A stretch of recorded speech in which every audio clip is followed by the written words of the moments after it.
exploded in America, creating the worst economic crisis we faced since the Great Depression, wreaking havoc not only on our economy, but the economies across the world.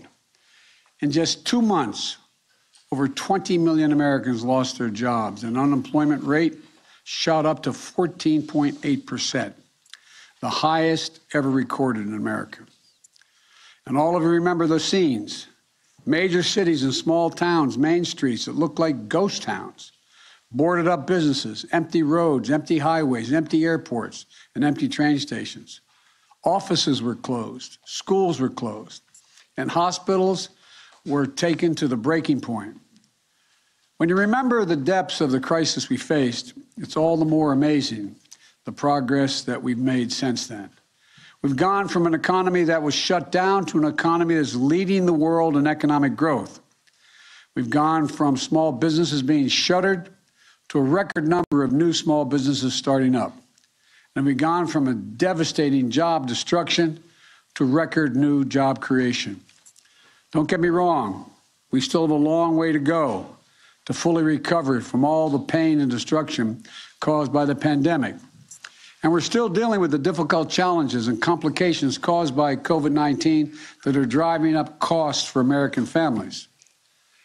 I know for a lot of Americans, things are still very hard, very hard. But if you look at all the facts, you can only come to one conclusion. We've made enormous progress in this country. First and foremost, our economy is creating jobs, lots of jobs. In fact, we've seen a record new job growth in America this year, 5.6 million jobs just since I was sworn in January the 20th. More jobs created at this point in the new presidency than ever before in American history. We have seen a dramatic drop in the unemployment rate from a high of 14.8% in April of 2020 to 4.6% today. Earlier this year, independent experts were predicting it would take until the end of 2023 to see unemployment that low. Our economy is creating new businesses, lots of new businesses. In fact, Americans are starting small businesses at a record rate, up 30% compared to before the pandemic. Economists will tell you that an increase in new businesses is one of the best signs of an economy that's becoming more innovative and more dynamic. And that's because small businesses aren't just the heart and soul of America. They're not just the bedrock of so many communities across the country. America's small businesses are the primary job creators, innovators, and drivers that power our economic progress. That's why it's a powerful statement of the faith that we have in our country, where our country and our economy is heading. That small business creation is surging in America today, which is why I'm proud to say, if you look at my presidency so far, it's a jobs presidency, and it's a small business presidency. So, if you look at the facts, here's what the record shows. Record job creation, record economic growth, record new small business creation. That's the story that should give us confidence about the economy that we're building. Confidence in ourselves, confidence in the future. Now, after years of wages being flat or falling behind, we're also seeing something else. Things are getting better for American workers. Higher wages, better benefits, more flexible schedules. Balance sheets for American families are better as well. Savings are up. Home equity is up, credit card balances are down. And if you continue and combine the wage increases we've seen with the direct relief my administration has provided to middle-class families, the typical middle-class family's disposable income has actually gone up 2% this year, even after accounting for higher prices. That's the kind of recovery, just 1 year after a crippling worldwide economic crisis, that's unprecedented. And it takes us, it makes us stand out from the rest of the world. America is the only major economy, the only one in the world where the economy is bigger today and families have more money in their pockets today than before the pandemic hit. That's even after accounting for inflation. None of our competitors internationally can say that. None. It's a testament to the hard work and perseverance of the American people. It's a testament to the effectiveness of the vaccines and our vaccination effort. And it's a testament to the economic policies we fought so hard to pass and put in place, especially the American Rescue Plan. And it's a testament to the Federal Reserve. But for all the progress we've made, we know we still are faced challenges, serious challenges. We know there's a lot of fear and uncertainty in the country. We know it's tough for families to keep up with the rising cost of gasoline, food, housing, and other essentials. It's not just an American problem. It's a worldwide problem. Doesn't make it any easier for Americans, but it's a worldwide problem. Every country is dealing with the same problems emerging from the pandemic. Supply chain bottlenecks, disruption caused by spikes in COVID-19, elevated prices. They're all taking a bite out of our family budgets. Perhaps no entity plays a more important role in navigating these challenges than the Federal Reserve, because it's the Fed's job to balance two key goals. The first is to achieve maximum employment, to get as many Americans working as possible. And the second is to keep inflation low and stable. To meet these goals is going to require patience, skill, and independence. That's why today I'm nominating Jerome Powell for a second term as chair of the Federal Reserve. And I'm nominating Lael Brainerd to take the position as vice chair of the Federal Reserve. When our country was hemorrhaging jobs last year and there was panic in our financial markets, Jay's steady and decisive leadership helped to stabilize markets and put our economy on track to a robust recovery. Jay is a believer in the benefits of what economists call maximum employment. That's an economy where companies have to compete to attract workers instead of workers competing with each other for jobs, where American workers get steady wage increases after decades of stagnation, and where the benefits of economic growth are broadly shared by everyone in the country, not just concentrated for those at the top. Jay said it well last month, and I'm going to quote him. He said, and I quote, "An economy is healthier and stronger when as many people as possible are able to work. If entrenched inequities prevent some Americans from participating fully in our labor markets, not only will they be held back from opportunities, but the economy overall will not realize its potential. And those who have historically been left behind stand the best chance of prospering in a strong economy with plentiful job opportunities," end of quote. As chair, Jay undertook a landmark review to reinforce the Federal Reserve's mission toward delivering full employment. We're making strong progress toward that goal now. And I believe Jay is the right person to see us through and finish that effort, while also addressing the threat of inflation that it poses to our families and to our economy. Jay and I have had a chance to discuss his views on priorities for the Federal Reserve in the years ahead. He's made clear to me a top priority will be to accelerate the Fed's effort to address and mitigate the risk that climate change poses to our financial system and our economy. Extreme weather has cost our economy over $600 billion over the last 10 years. We have to make sure our financial system can withstand climate change.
and is prepared to transition to clean energy. The Fed must be a leader among central banks globally in addressing climate-related financial risks. He's also underscored the importance of the Fed taking a more proactive role in the months and years ahead in making sure that our financial regulations are staying ahead of emerging risks, be they from innovations in cryptocurrency or the practice of less regulated non-bank financial institutions. Having served as vice president during the depths of the 2009 financial crisis, and having worked with President Obama to put in place a stronger financial rules of the road, I understand the stakes of our regulations falling asleep at the switch, regulators falling asleep at the switch. Jay, along with the other members of the Federal Board that I will nominate, must ensure that we never again expose our economy and American families to those kinds of risks. I respect Jay's independence, and I also trust that he will follow through on his commitment to prioritize these issues with the skill that he has shown in his service to date. Now, some will no doubt question why I'm renominating Jay when he was the choice of a Republican predecessor. Why am I not picking a Democrat? Why am I not picking fresh blood or taking the Fed in a different direction? Put directly, at this moment, both enormous potential and enormous uncertainty for our economy, we need stability and independence at the Federal Reserve. Jay has proven the independence that I value in the federal chair, in the Fed chair. In the last administration, he stood up to unprecedented political interference, and in doing so, successfully maintained the integrity and credibility of his institution. It's just one of the many reasons why Jay has support from across the political spectrum. In 2018, he was confirmed with 84 votes in the United States Senate. His approach as Fed chair has earned the respect and support of groups from the AFL-CIO to the Business Roundtable, which brings me to one more reason I've chosen to renominate Jay. I believe having Fed leadership with a broad bipartisan support is important, especially now in such a politically divided nation. I believe we need to do everything we can to take the bitter partisanship of today's politics out of something as important as the independence and credibility of the Federal Reserve. This is vital to maintaining public trust in an independent institution like the Federal Reserve.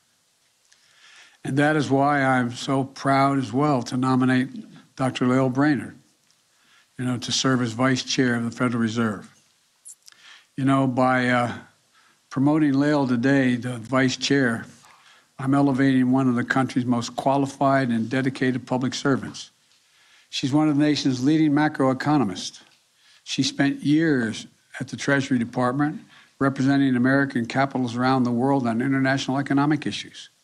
And she spent nearly the last decade as a member of the Fed, most recently working side by side with Jay as the Fed navigated historic economic and financial crises and reaffirmed its commitment to a full employment economy.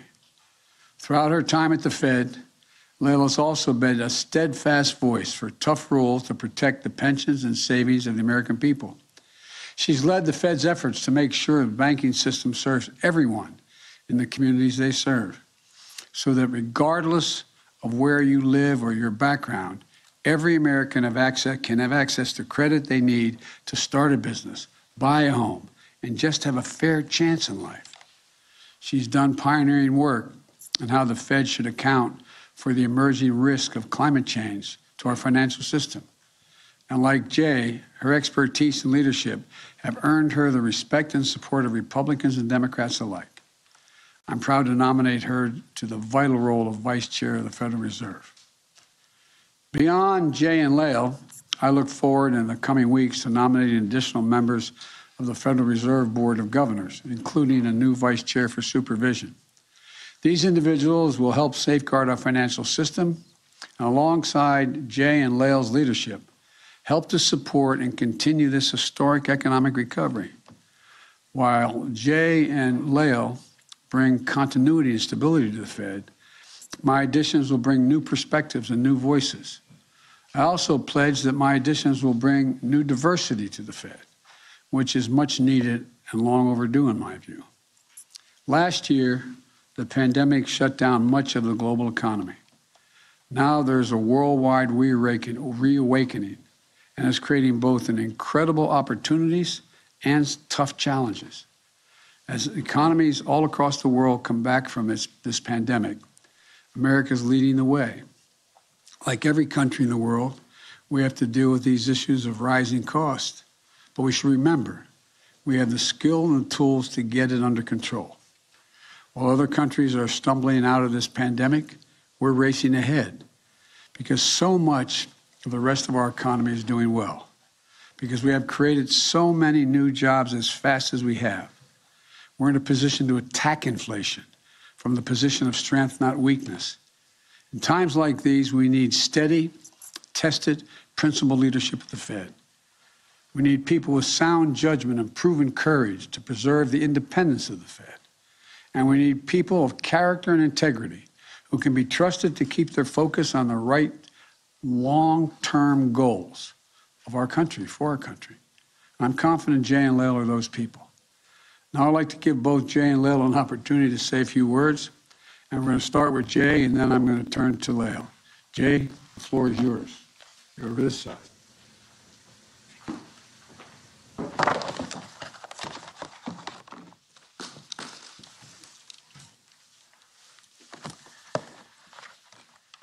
Mr. President, thank you for this extraordinary opportunity to continue to serve the American people. If confirmed by the Senate, I pledge to do everything within my power to meet the responsibilities that Congress has entrusted to the Federal Reserve. I'm joined today by my wife, Alyssa Leonard, and our 3 adult children, Susie, Lucy, and Sam's wife, Alyssa. Their love and support underpin and make possible all that I do. I'm also grateful to the exceptionally talented and dedicated team at the Federal Reserve, with whom it has been my great privilege to serve over the last decade. My predecessor, Secretary Janet Yellen, left the Fed in a strong position to meet every challenge, and I'm thankful for her leadership, her example, and her friendship. When COVID hit our shores, American families and businesses were 10 years into historic economic expansion, with a robust jobs market that was reaching even those who had traditionally been left out. The pandemic, however, brought an immediate and painful recession. Fortunately, American resilience, along with strong policy actions and vaccines that enabled the economy's reopening, cushioned the blows and set the stage for a strong recovery. Today, the economy is expanding at its fastest pace in many years, carrying the promise of a return to maximum employment. Challenges and opportunities remain, as always. The unprecedented reopening of the economy, along with the continuing effects of the pandemic, led to supply and demand imbalances, bottlenecks, and a burst of inflation. We know that high inflation takes a toll on families, especially those less able to meet the higher costs of essentials, like food, housing, and transportation. We will use our tools both to support the economy and a strong labor market and to prevent higher inflation from becoming entrenched.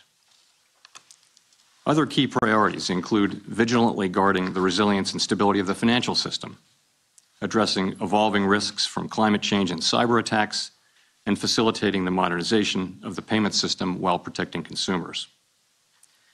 I look forward very much to continuing to work closely with my colleague of the past 7 years, Lael Brainerd, as the Fed confronts these and other issues.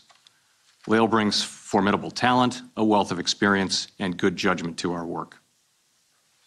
Inside the Federal Reserve, we understand that our decisions matter for American families and communities.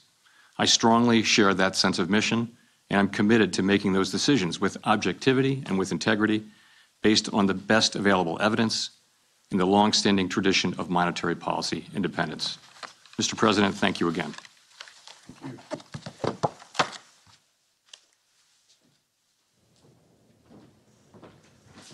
Now I'd like to give the floor to Dr. Brainerd.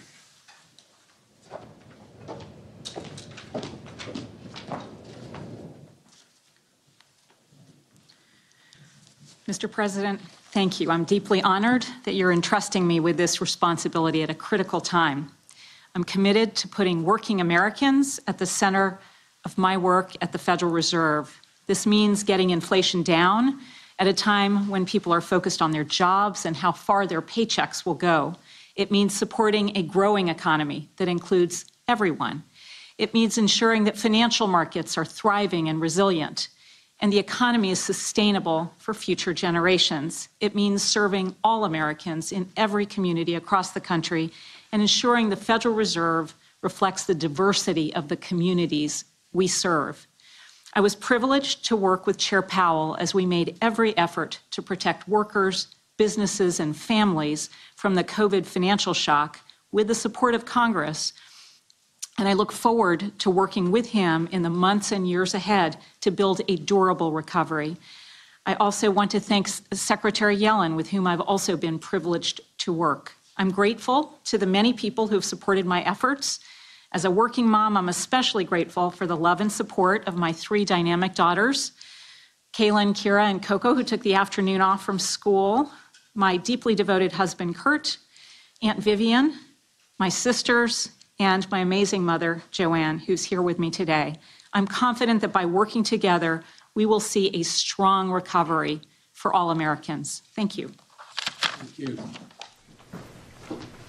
Well, folks, that's it. Hope you have a happy Thanksgiving. And I thank the families of the 2 nominees for being willing to support their work and what they have to do. It's going to be a long hours, as you already know, long efforts, and I thank the families. Thank you all. Was your decision influenced by inflation, Mr. President?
Good afternoon.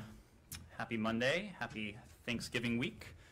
We have a couple items at the top, and then I look forward to taking your questions. First, today the United States is designating 3 ISIS-K leaders in Afghanistan, including Amir Sanaullah Ghaffari, as a specially designated global terrorist. We're committed to using all of our counterterrorism tools to counter ISIS-K and ensure that Afghanistan cannot again become a platform for international terrorism. These designations expose and isolate terrorists, preventing them from exploiting the U.S. financial system and assisting with relevant law enforcement activities. Second, we welcome President Radev's clarifying statement today, in which he reiterated Bulgaria's support for Ukraine's territorial integrity and its sovereignty, and makes clear that Crimea belongs to Ukraine.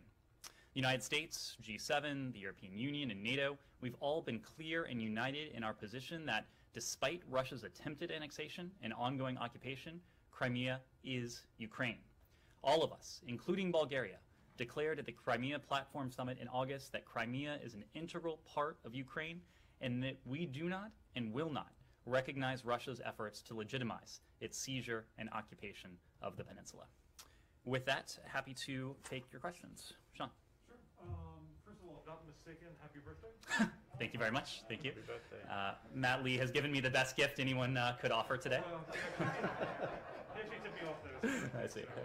Happy birthday on behalf of the board. I appreciate it. Could we start in Sudan?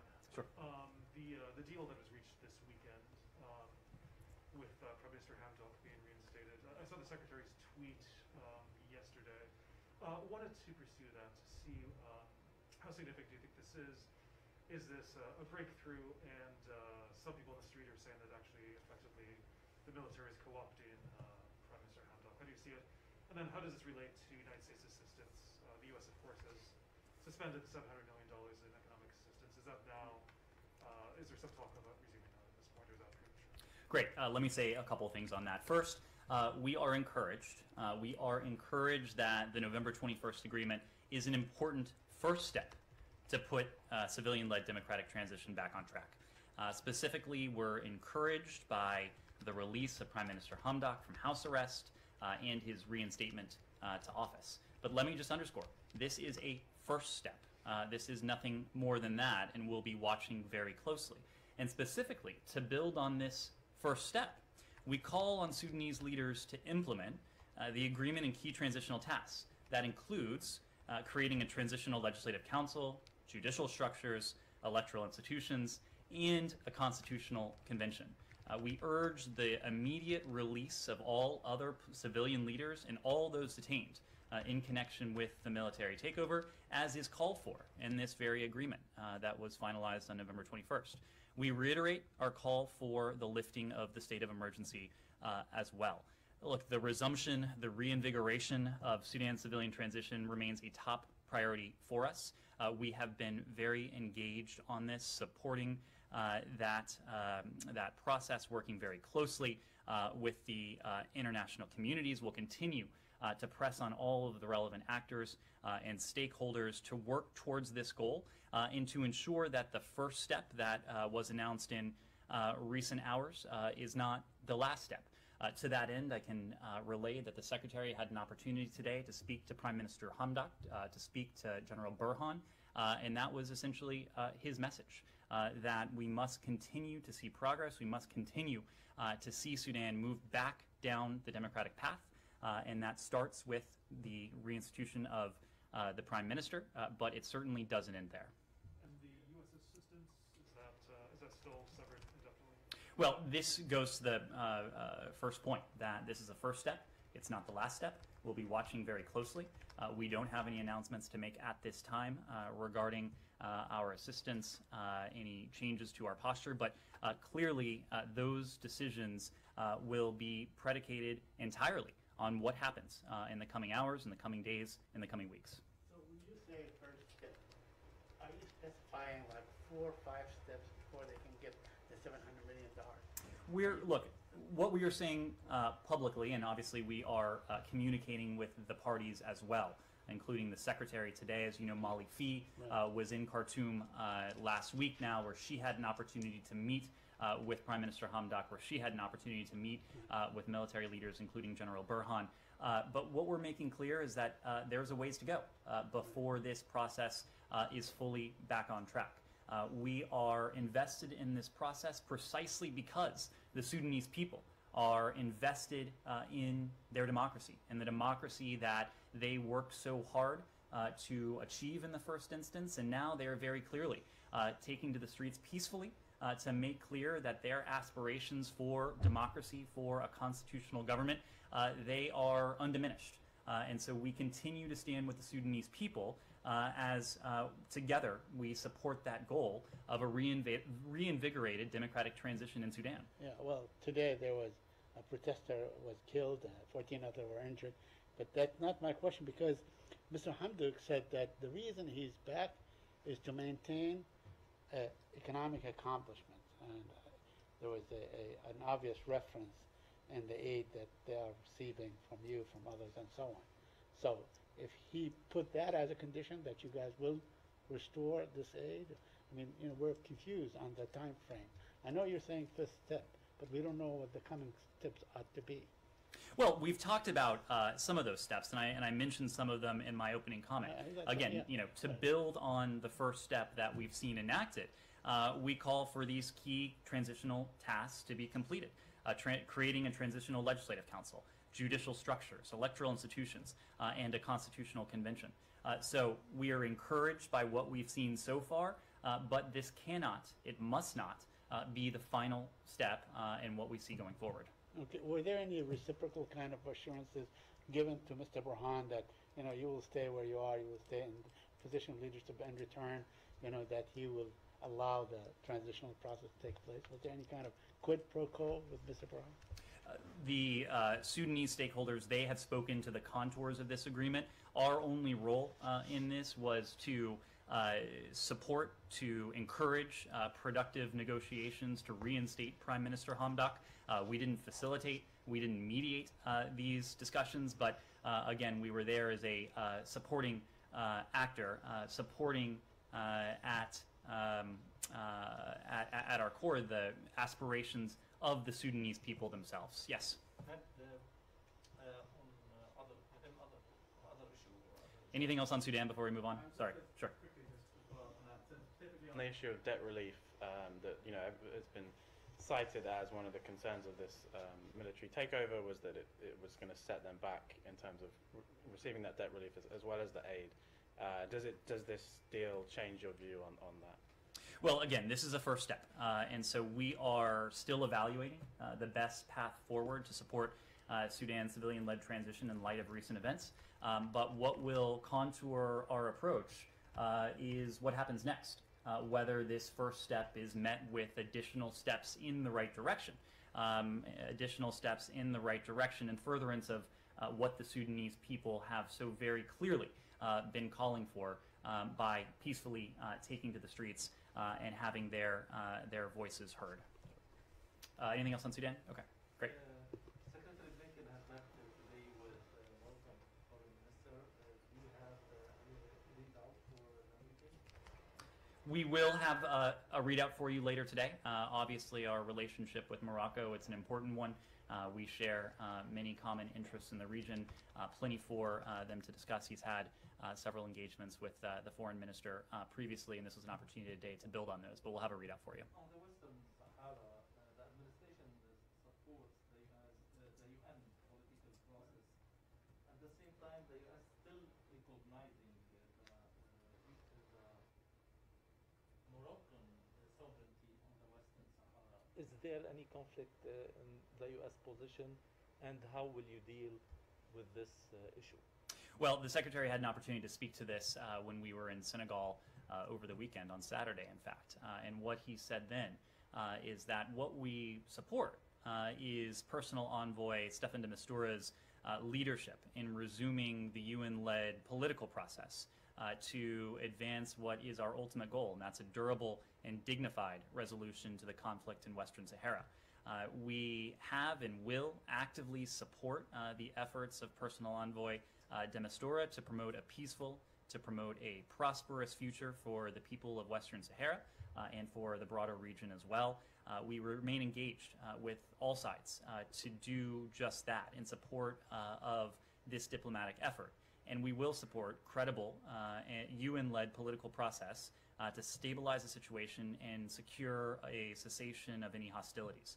So we're consulting very closely with the parties as we continue to support Staffan de Mistura. And meanwhile, you're still recognizing the Moroccan sovereignty on the Western Sahara? As we said, we are consulting privately with the parties and supporting the diplomatic efforts of Staffan Mistura in the UN-led political process. Two Americans who were released by the kidnappers, and any update on your efforts to free the other Americans? Well, this is something that since last month, mid-last month, when these reports first emerged, that, as you know, the U.S. government and the State Department in particular has been deeply engaged in. We are in regular contact with the missionary group. We're in regular contact with Haitian counterparts at the highest levels, both at the political level and also within the Haitian National Police. We've been working closely with our Canadian counterparts as well, given that one of the hostages has Canadian citizenship. You have likely seen the reports that 2 of the individuals who were previously held have been released out of concern for their privacy. We're not going to offer further comments, but this is something that we are and remain deeply engaged in to try and see a successful resolution. Saeed. Sure. Palestinian-Israeli issue. Ned, Ambassador Greenfield met with Palestinian civil society groups and so on. Which group did she meet with? Do we know the names of these groups that she met with? I imagine US-UN could get you a readout of that engagement. Okay. Now that she met with them and she said what she said, she should have, a very clear statement. Are we likely to see any kind of American pressure on Israel to sort of delist these groups from the terror list? Are you demanding that? Saeed, what Ambassador Thomas Greenfield did is precisely what the U.S. government does from afar and when we are in the region. It is exactly what Secretary Blinken did. We regularly engage and meet with, when we're there in person, civil society organizations. We reaffirm the importance of civil society organizations wherever we go. The Secretary did this when we were in Africa last week. The Secretary did it when we were in Ramallah earlier this year, met with a group of civil society organizations. That's precisely what the ambassador was doing. Yeah. In the meantime, they remain listed on the terror list, which disallows them from performing their function. How will they go about performing their function? Saeed, I think you're conflating 2 issues. No, I'm not. I just want to understand you clearly. Are you saying to these groups, okay, that we met with you, we're going to support you, we're going to support your effort, you've proven in the past that you have the kind of transparency that we can support. You and the Europeans. I mean, the Europeans are saying the same thing. So naturally, what the next step should be is some sort of an effort to delist them from the terrorists. Saeed, the ambassador met with civil society groups. I think you're conflating the issue of the groups that at the center of the Israeli announcement in her meeting. But she met with civil society groups to reaffirm the importance of civil society all around the world, and of course that includes in the Palestinian territories. The Israelis are also expressing confidence, in the support of this administration and so on. And in exchange, are you going to sort of leverage this mutual confidence, reciprocal confidence, to sort of, let's say, perhaps get the Israelis to stop settlement, to sort of ease the checkpoints, because you keep saying the same thing. We want both people to have, freedoms and so on, and live in peace and all these things. But obviously, the Palestinians are the ones that have to endure the checkpoints, have to endure the settlement and so on.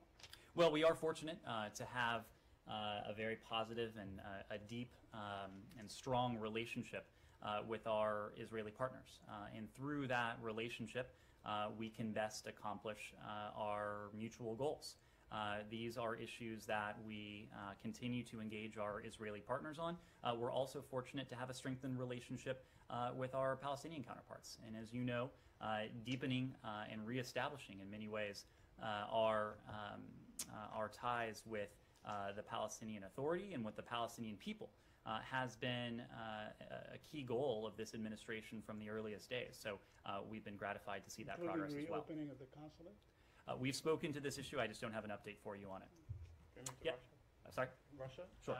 The Secretary on the weekend spoke again about unusual military activity close to Russia's border with Ukraine, and some reporting that the Ukrainians believe Russia is preparing for an invasion. I wondered, how likely does the U.S. see that? What kind of analysis or assessment do you guys have behind these phrases that you're using, like unusual military activity?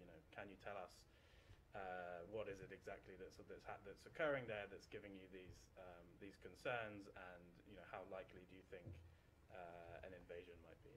Well, many of these reports about the unusual military activity are in fact public, and so the predicate of our concern is available to all of you, just as it is to us, with information that is both public and some that may not be. But on the basis of that, and as we've said, as the Secretary had an opportunity to reiterate on Saturday in Dakar, we are concerned. We're concerned knowing that, of course, we can't speak to the intentions of the Russian Federation, but we are concerned because we are familiar with the playbook that Moscow has used in the past. And if you look back, as the Secretary has said, to 2014, you saw Moscow amass forces on the border and then claim a pretextual provocation that caused them to go into Crimea, into eastern Ukraine.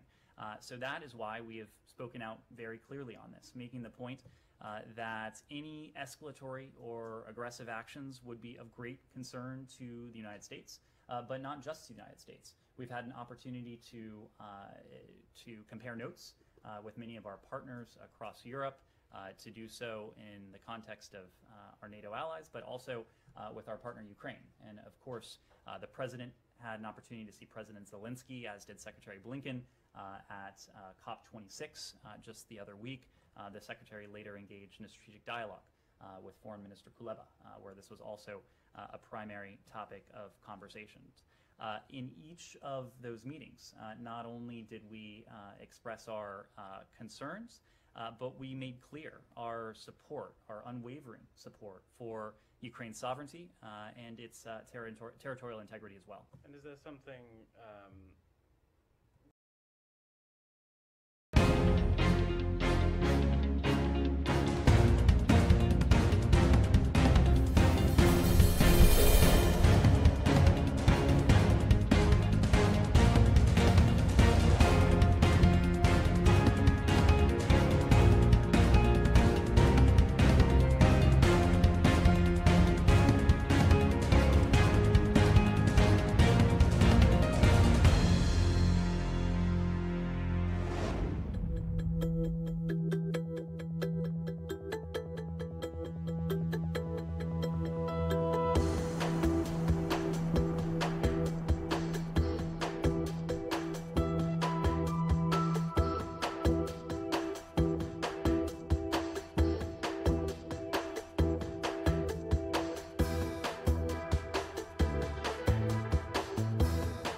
is there something that you're considering, some action you're considering taking that that could happen in the case of more activity, short of an invasion? Are you sort of saying to Russia, if this continues, if more activities like this happen, this will be our response, or what kind of responses do you have? Well, as I said before, part of what gives us concern is that we are familiar with Moscow's playbook. What we don't want to do at this point is to telegraph our playbook. What we have said is that any escalatory or aggressive actions on the part of Moscow would be of great concern to the United States, to our European partners as well. And on the region? Sure. Discovery from Poland. What is your current assessment of the situation on the border between Poland and Belarus? Because this crisis is far from being over. Only yesterday there were almost 350 attempts to illegally cross the border. And when are you planning to impose new sanctions on Belarus? Well, we are and we remain deeply concerned by the Lukashenko regime's inhumane actions.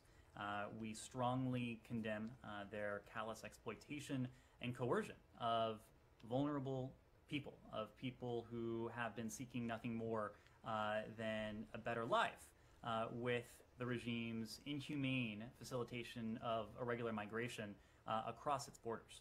As I mentioned last week, we are in close consultation with our European partners preparing follow-up sanctions to hold the Lukashenko regime to account for these hybrid operations, but also for its ongoing attacks on human rights, on international norms, on democracy, or what is left of it inside of Belarus.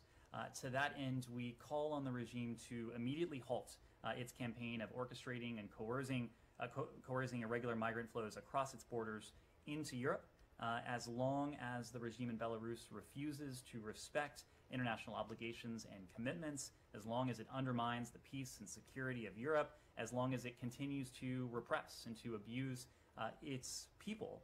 We will continue to pressure the Lukashenko regime and not lessen, and our calls for accountability will increase. They will not diminish. We are deeply appreciative of the leadership, of the approach shown by Lithuania, shown by Latvia, shown by Poland in confronting the challenges created by the Lukashenko regime and its actions. And we stand with the European Union, we stand with our other partners and allies in supporting the democratic aspirations of the Belarusian people. Are you also in direct consultations with Poland? We have been in close consultation with our Polish counterparts as well. These are countries that, of course, have a right to regulate the entry of foreign nationals into their territory, including with respect to these irregular migratory flows from Belarus. We've urged Poland, we've urged Latvia, we've urged Lithuania to continue to do so humanely and in a way that is consistent with applicable international law. And the last one, were you consulted or informed before the phone calls by Angela Merkel and Emmanuel Macron to Alexander Lukashenko and Vladimir Putin? We have, of course, been consulting closely with our European allies regarding the inhumane, the coercive tactics of the Lukashenko regime. That coordination and consultation has been very close and very deep, but I'm not in a position to read out specific phone calls. He returned this weekend. He's now back in Washington. Who did he meet with? Sure. So as you alluded to, we are continuing to support the diplomacy that in the first instance is being led by President Obasanjo, the AU envoy to the region. We've done that in any number of ways. Special Envoy Feltman, as you know, has had an opportunity to travel to Ethiopia and the broader region several times in recent weeks. He just returned from Ethiopia over the weekend. He had productive meetings with the High Representative, President Obasanjo. He also met with senior Ethiopian government officials, African Union representatives, and international partners to discuss opportunities that advance a negotiated and sustainable cessation of hostilities to bring this conflict that has now raged for more than a year to a close. We have continued to call for an end to the fighting. We have continued to call for the parties to engage in diplomacy in furtherance of a cessation of hostilities, just as we have reiterated the calls of the international community for an end to the human rights abuses and violations that we've seen, as we have also urged the provision of humanitarian access to those in Tigray, to those in northern Ethiopia. The other point that we have been consistent in saying is that our embassy, as of early this month, is on ordered departure status. We've reduced the size of our footprint there, but our embassy is still very much open. Our USAID mission is still very much open and operating to support the people of Ethiopia, but in the case of our embassy, to support those with U.S. citizenship who may still be in Ethiopia. The point we have made is that Americans should depart the country immediately using commercial options which remain readily available. Over any given 72-hour period, there are dozens of commercial flights to international destinations within Africa, but also elsewhere, that Americans are able to avail themselves of. And we encourage them to do it because the security situation continues, of course, to be tenuous. Even as we have reduced the footprint of our embassy, we have actually increased the hours within our American Citizen Services section within the embassy to help Americans make those travel arrangements, to help place them on flights, and to facilitate the logistics involved in all of that. As we've made clear before, we will do everything from help them book a flight to pay for that flight with a repatriation loan should American citizens not be in a position to pay those upfront costs. Our commitment to the safety and security is a top priority for us, and that's why we are working literally overtime to do all we can to ensure that to see to it that Americans take advantage of the many options to depart the country via commercial air. Sorry, can I quickly follow Sure. up? So did Special Envoy Feltman meet with any members of the TPLF? We've been able to engage the TPLF, and we have engaged the TPLF, but I don't he have. did not. I don't have anything else for you on that. Yes, Ben. What do you make of the disappearance of Chinese tennis player Peng Shuai? And, do you have any concerns for U.S. athletes as they head over there to the Olympics? Do you think now is the time to call for a diplomatic boycott of the Olympics or any other sort of boycott? Well, there have been a number of statements that have been made on Peng Shuai. I just saw a recent statement from the Women's Tennis Association. Of course, all of us, the State Department included, we are closely monitoring the situation surrounding Peng Shuai. We share the concern that has been expressed around the world, as we all want her, of course, to be safe. I'm not in a position to offer updates from here, but rest assured we are closely following her and the situation more broadly. As a general matter, as a broader matter, we'll continue to support the ability of individuals to report sexual assault and to seek accountability. And we believe that any report anywhere in the world should be investigated.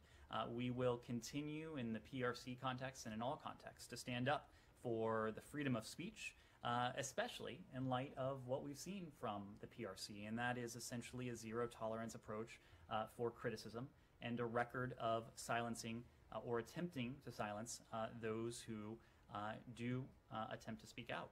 Should U.S. athletes be extra vigilant when they go to China for the Olympics? Are you going to issue any warnings for them? Do you feel that they are, if they criticize the government while they're out there, is that something you would advise them against doing?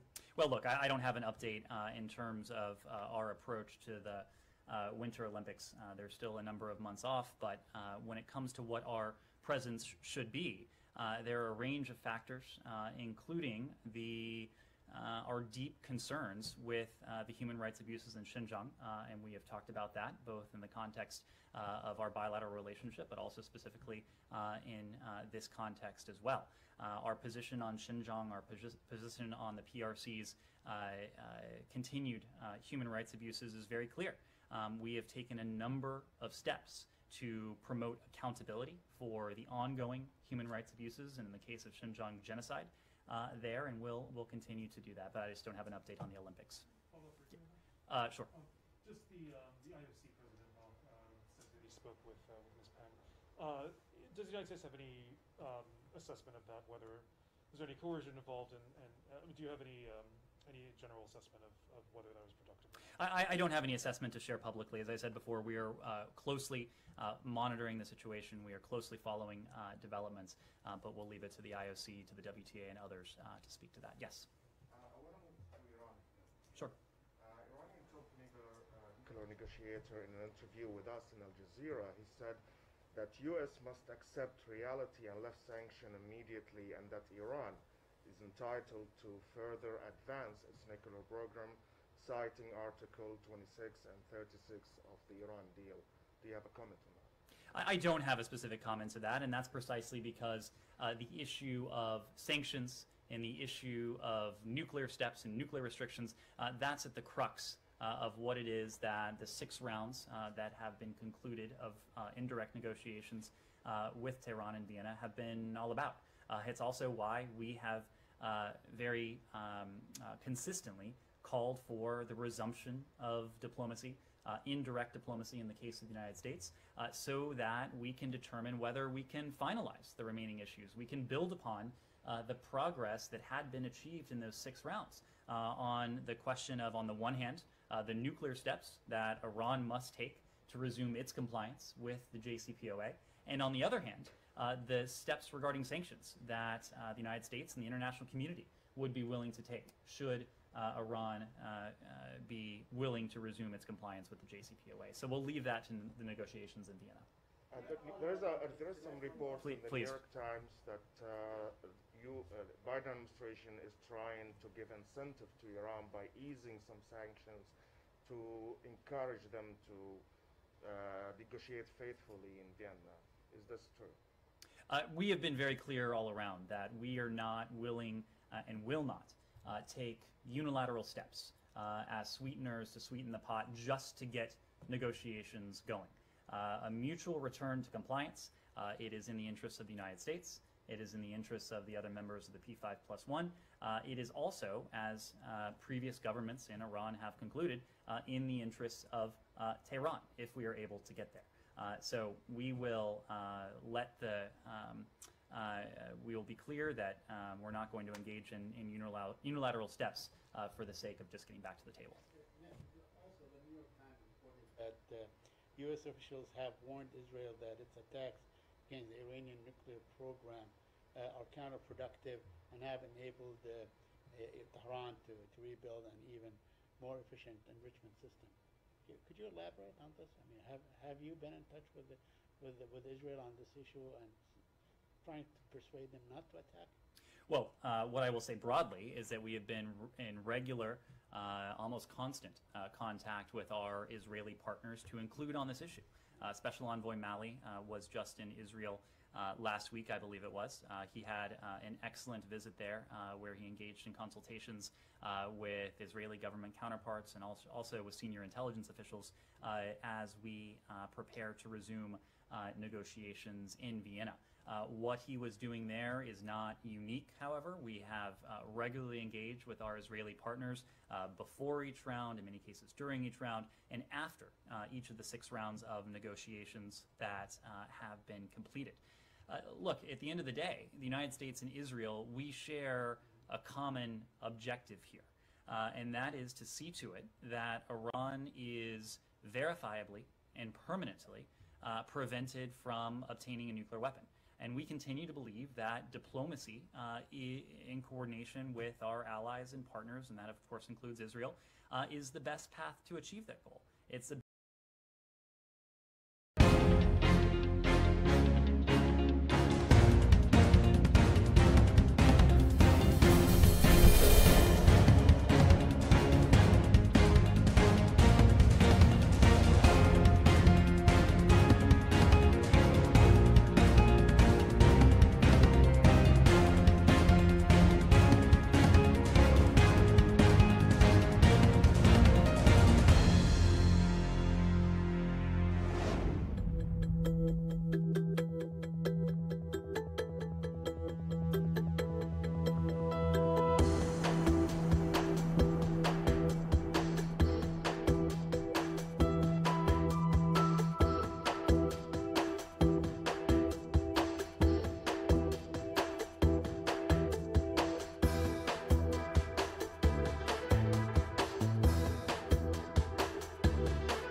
best path because it sets us out on an approach that is verifiable and that is sustainable and that is permanent.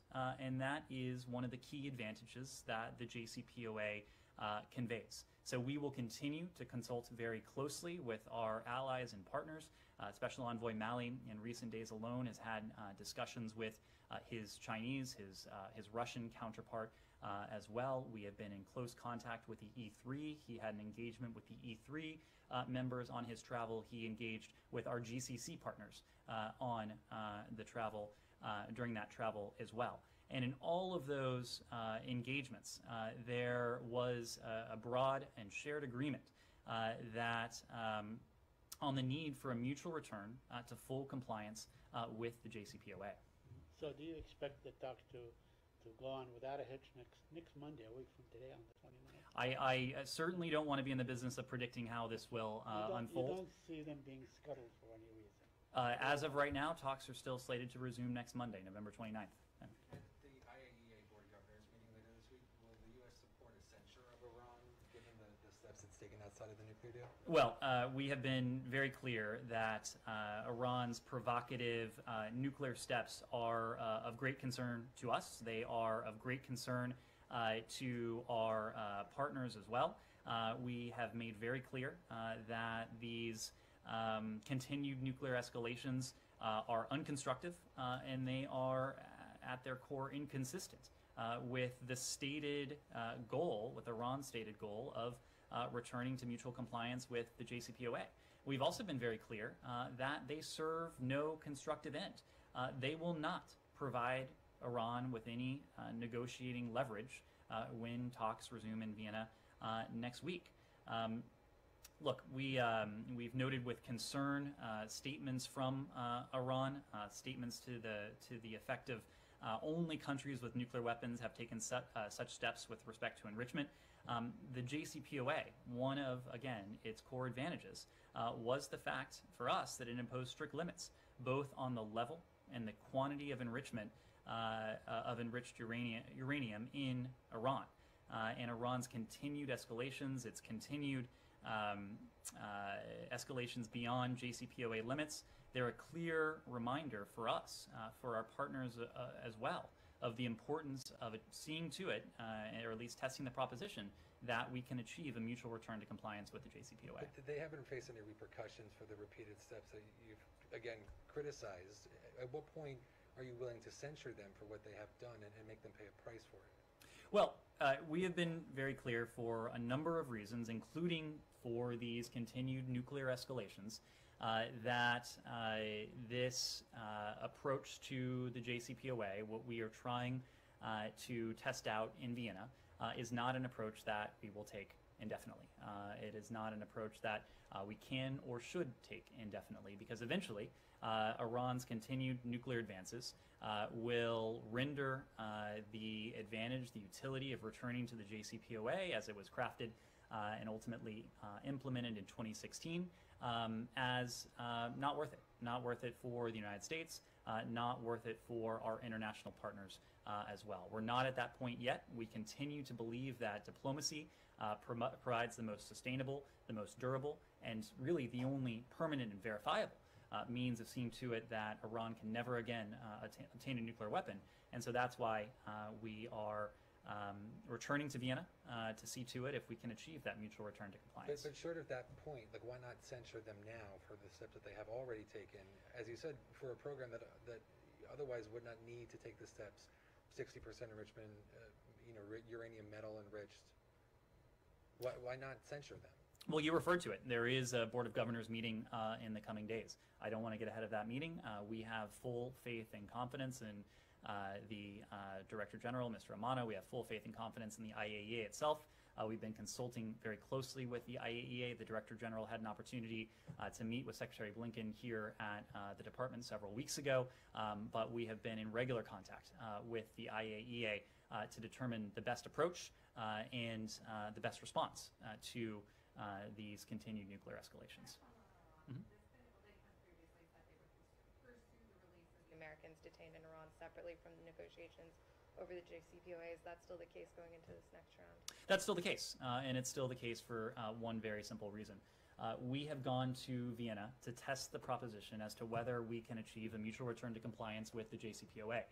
The very fact that we would like to see this happen, but we are not sure if it can happen, suggests to us very strongly that the fates of these detained Americans should not be tied to an uncertain proposition, and that's a mutual return to compliance with the JCPOA. So even as we continue to see to it, continue to test whether we can affect a mutual return to compliance, we are working nonstop to see to it that these Americans can be reunited with their families, in some cases after years and years of separation. Why not make it a precondition, though, for a return to the JCPOA? Precisely because of what I said. The mutual return to compliance with the JCPOA is a very uncertain proposition. It is something that remains in our interest. We would like to see it happen precisely because it is in our interest, precisely because it is in the interest of our international partners in the context of the P5+1 and more broadly as well. But because it is uncertain, it would not be prudent to tie the fates of Americans to this issue.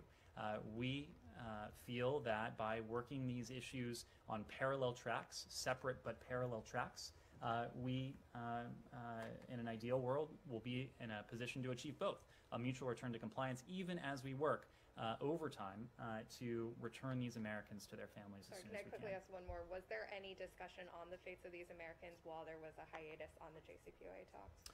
We are in regular contact with our partners. We are in regular contact on the issue of these American detainees. I'm not going to detail the form, the channel that takes, but again, we have no higher priority than the safety and security of Americans overseas, and of course that includes Americans who are unjustly held, as is the case in Iran. Yes? Thank you. The Secretary just returned from his first official visit to Sub-Saharan Africa. He was in Kenya, Nigeria, Senegal. He said really great things about those countries. Jollof rice in Nigeria, Teranga hospitality in Senegal. I was wondering if you can go back to that trip and give us the key agreements, achievements, and also in his discussion with President Kenyatta, Buhari, and Sol, what was the feedback like? Do they believe America is really back, diplomacy is really back? And was the Secretary given a new name and a traditional title in Nigeria? And I have one more. Sure. So, as you know, as you alluded to, the Secretary did return from his first travel to Sub-Saharan Africa. I suppose it was late Saturday night, early Sunday morning by the time we got back. And it really was a productive, a constructive, and excellent trip to all three countries. You had an opportunity to hear from the Secretary in each stop. In the context of his bilateral engagements, in the context of his civil society engagements, in the context of his press conferences with his counterparts, of the broad agenda that we share not only with these three African countries, but with many countries across the continent more broadly. And in each stop, you heard an emphasis on the challenges that if we are going to be in a position to solve, we have to work on together, including with the countries of Africa. And of course, on that list are issues like climate, issues like COVID. It is achieving a sustainable global economic recovery, including for these three countries and for the broader continent. Countries that in some cases, like many countries around the world, whose economic growth has been stunted by the onset of COVID-19. We also share any number of interests with these countries. Security interests, our economic ties in many cases are quite deep and have the potential to become even deeper. And in all three, we discussed the values that need to be at the core of these relationships, including human rights, democratic governance. These are three countries that, in a couple cases, will have elections within the next 2 or so years, and both have before been a model for the rest of the continent and beyond, and again, have the potential to be a model when it comes to democracy and democratic governance for the continent and well beyond. But this was a trip that was more than about just those three countries. We spoke to themes on this trip, again, climate change, COVID, shared security challenges, economic ties, that are broader than those three countries, and they're themes that are transcontinental in their nature, in that they apply equally to many countries across the continent. And in Abuja, the Secretary laid out in a speech an extended set of remarks that ECOWAS, an important regional institution, the approach we take to the continent, and that is one of partnership, of true partnership. And he explained at some length what that true partnership means. Final points on this. We often think of and talk about partnership in the bilateral context or in the regional context, government-to-government partnerships. But our relationships with these three countries, with many countries across Africa, transcend the official relationships, and there are people-to-people ties that are really at the heart of many of these relationships. And that is why this administration and previous administrations have invested so heavily in the human capital across Africa with programs like the Young African Leaders Initiative, or YALI.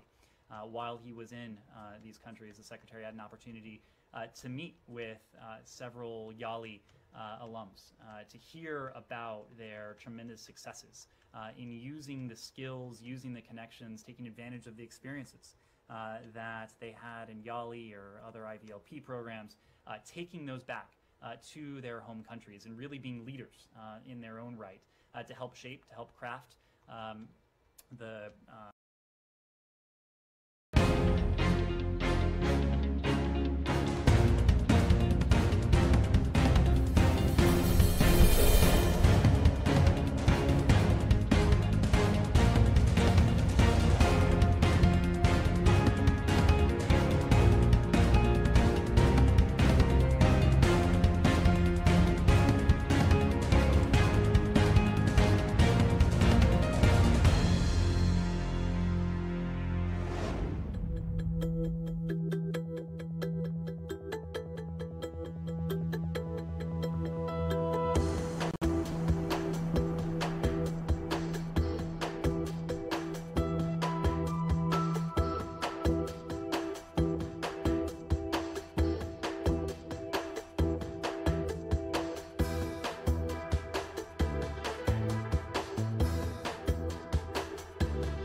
more secure, more prosperous future that the United States seeks to partner with these countries and with the continent at large to achieve. Yes, please follow. Yeah, I have a second question. President Biden last week announced that he'll be hosting a U.S.-Africa summit next year. Can you tell us more about that? When, where, who will be invited, and who will be excluded? And you forgot to respond to the question on the traditional title. I am actually not aware that a traditional name was bestowed, but if one was, I'll follow up with you on that. In terms of the U.S.-Africa Leaders Summit, the Secretary announced this in his speech in Abuja. And what he said, what he spoke to was President Biden's intention next year to convene a summit with the leaders of our African partners. This is something that The Obama-Biden administration did in 2014, in August of 2014, as I recall.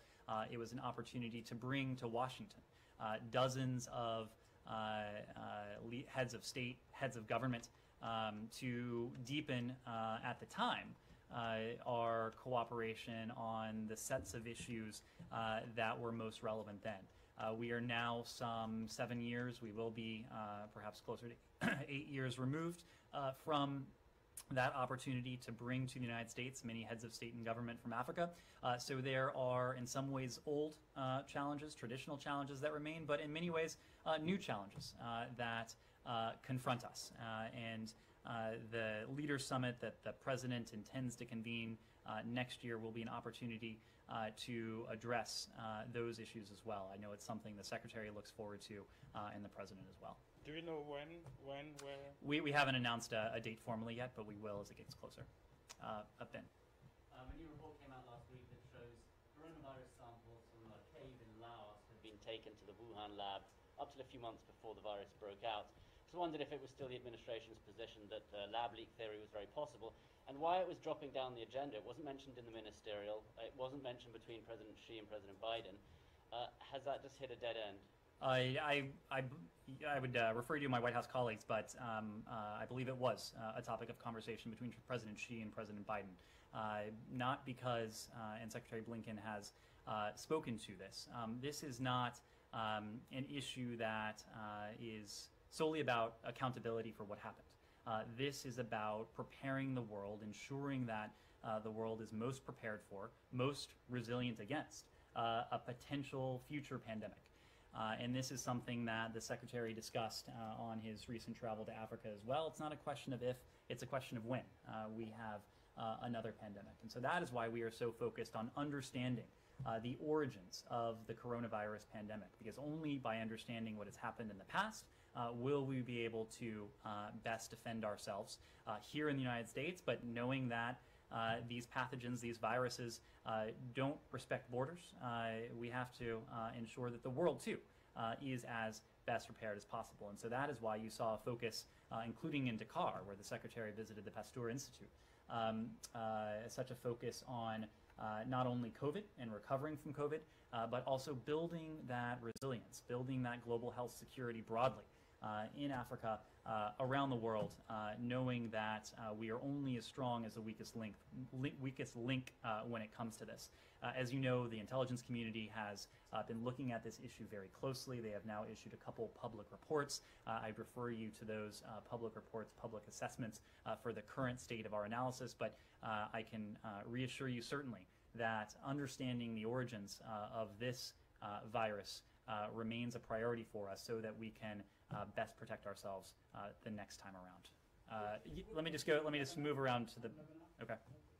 Very quickly, the Lebanese foreign minister met today in Moscow with his counterparts and so on, and he invited Russian companies to come to participate in rebuilding the port.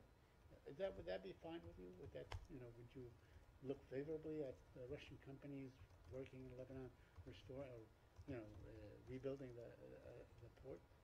Look, I would refer you to to Lebanese authorities for details of that overture. I can tell you from our perspective, we've been working very closely with our partners, with our counterparts in the Lebanese government.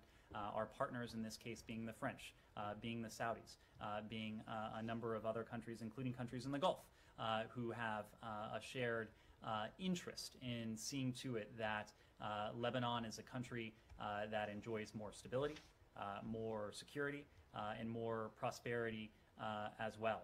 We have been working, and the Secretary, had an opportunity to meet with Prime Minister Makati when we were in Europe late last month, I believe it was, where we discussed the issue of seeing to it that the Lebanese people are afforded humanitarian relief. They are afforded the opportunities that for far too long have been deprived from them in terms of safety, in terms of security, in terms of economic development and prosperity as well. Yes?